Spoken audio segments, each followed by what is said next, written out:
Hey everyone, welcome back to my YouTube channel. Today I'm gonna show you how to create this effect. It's pretty simple and straightforward, so let's jump right into it.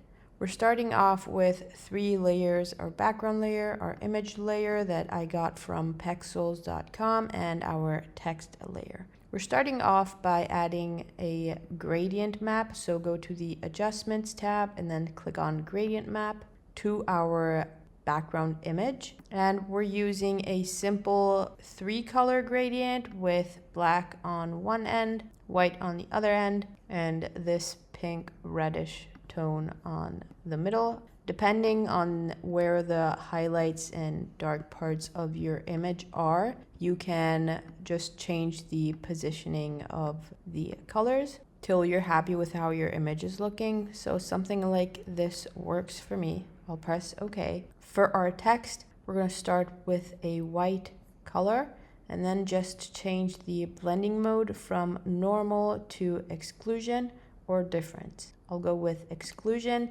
and it's basically going to turn the opposite color it finds in our background image, so we can move the text around to get various looking effects. So if we don't want the text to be in one line because you like this part to be seen as well, you can just find a different placement for it, like something like this. Looks pretty cool.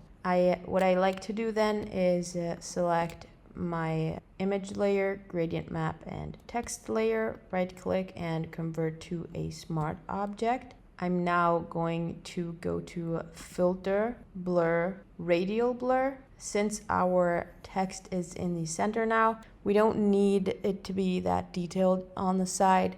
We just want to drag more attention towards the center. So we'll add about 30 radial blur. There's the effect. We're going to click on the radial blur layer mask, Command I on a Mac, Control I on a PC to invert it. And now we can grab our brush, make sure to set it to a soft brush, something like this, and with a low opacity, and make sure your white is your foreground color, and we're going to paint some of that blur on the sides back to get that little motion effect. Lastly, we can add some noise and some texture as well if you want, and that's it. I hope you guys loved this tutorial. Feel free to comment if you have any suggestions or requests for other tutorials. I love you guys, and I'll see you soon. Bye.